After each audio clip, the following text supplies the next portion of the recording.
ways of beginning to change this reliance on liquor taxes. Prohibition then was going to confirm this because liquor, if you could not sell or buy liquor or alcohol of any form, then the government would lose all that major source of income. And the government would then no longer be profiting from human weakness. The second take that we could look at is that prohibition was also part of the revolt against corporate arrogance. Liquor and saloon interests, liquor interests were major corporations and saloon interests were major local businesses across the country, and they were seen as standing in the way of overall reform, and they had to be eliminated precisely because they used their money to buy politicians. But let's say it's 1919. What if you were a wine grower in California? How did the French, Italian, and German families that had developed the state's first wine industry respond? California wine growers in the 1910s started proposing that wine was a temperance beverage, that wine was a food and only mildly intoxicant. Andrea Sbarbaro, who was founder of the Italian-Swiss Colony Winery in Sonoma County, asked Americans how could wine be immoral when Jesus himself had turned water into wine at Cana. There was nothing in the Bible about Jesus turning anything into whiskey or rum, but he certainly did turn water into wine. In contrast, and they noted that in contrast to France, Spain, Portugal, Italy, and southern Germany, the countries where wine drinking was normal, the United States had a collective drinking problem because of the addiction to hard liquor. So they said, serve wine with dinner, and the American husband will avoid the saloon. And children would be taught to use wine at meals. And university undergraduates, they might not be so prone to binge drinking. And the regular outbursts of drunken rioting that accompanied games. But the problem with this argument was that white Anglo-Saxon Protestants didn't want to acknowledge that perhaps Latin Catholic countries might be doing something better, like controlling personal irresponsibility. And absolute prohibition was pushed forward as yet another way of putting foreigners who are living and working in the United States in their place and forcing them to become American, in quotes. That is, forcing them to become like white Protestant Americans. And there was, indeed, it went further than that. There was a repudiation of the idea that there could ever be an amalgamation of Nordic Americans with any of the immigrant peoples who were coming in. And society needed to be more separated and segregated. And then the next aspect of the political equation was the way in which prohibition became closely connected to women's suffrage. If you were for women's suffrage, you were for prohibition. It meant that you were going to purify society so women could be part of it and live in it and be leaders in it.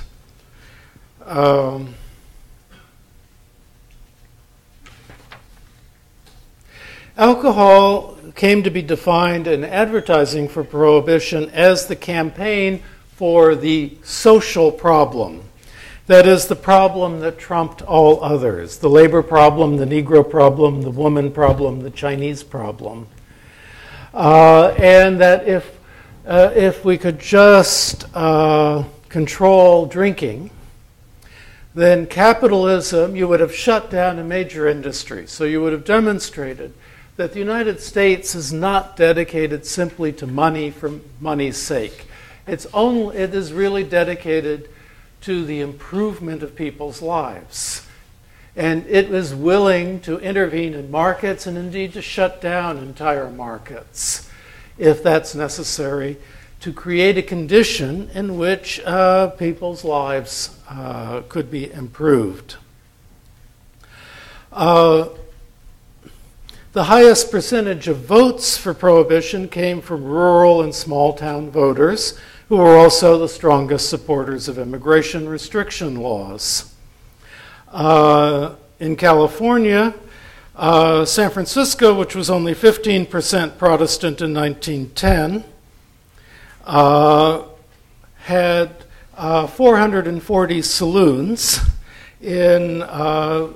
while in Protestant-dominated Southern California, there were only 35 saloons in the 1910s, well, in the city of Los Angeles.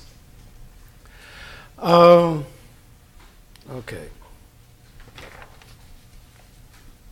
So what happened after the 18th Amendment was ratified by the states and Congress passed the Volstead Act in 1919, banning the brewing and selling of beverages containing more than 0.5% alcohol?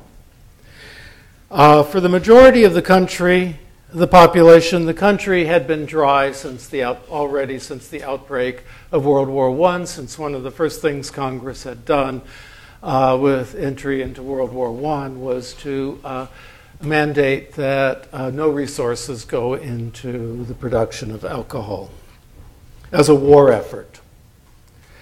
Total consumption of alcohol did drop dramatically, particularly in rural areas and in urban working-class neighborhoods.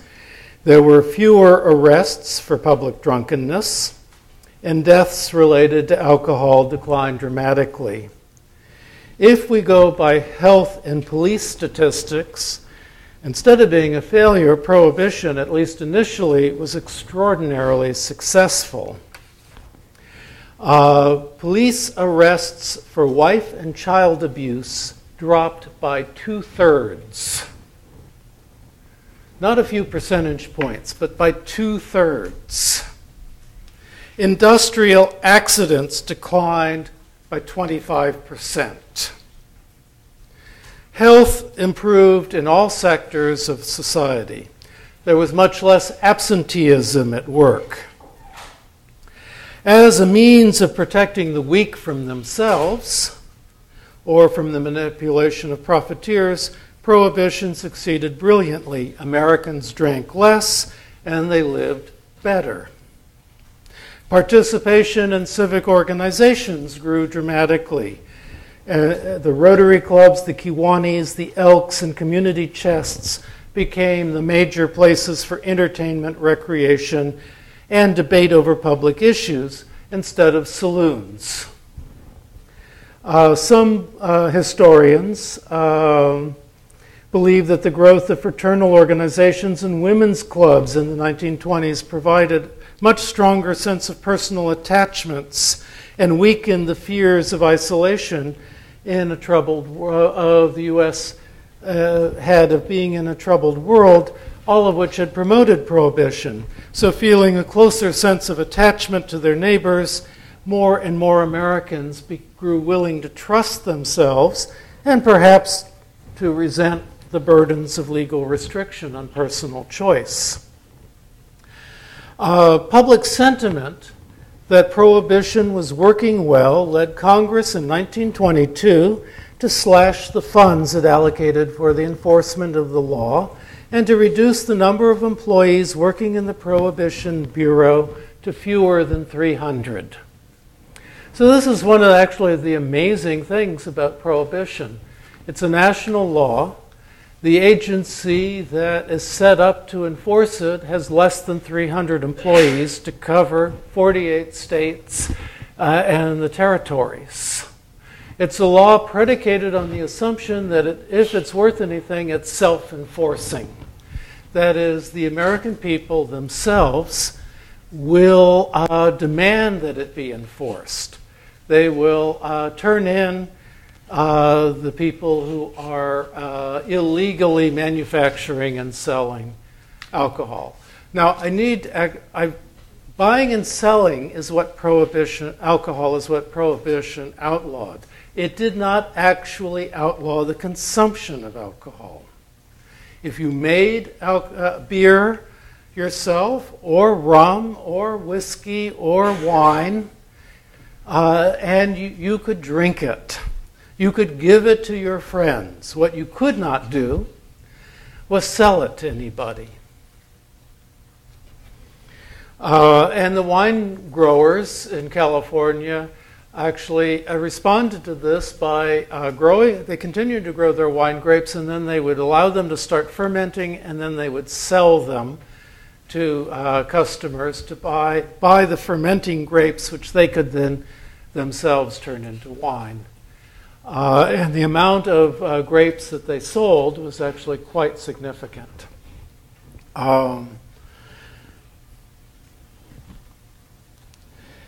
So the prohibition against alcohol followed the pattern of all other vice laws in the United States. Discretion was sufficient to escape notice. The police in general didn't want to arrest people for moral failings. And beyond that, the police did not want to take on the responsibility for enforcing prohibition laws when the federal government had basically eliminated its own enforcement apparatus. The lack of any effective enforcement mechanism led to ever bolder strategies by the gangsters for evading the law.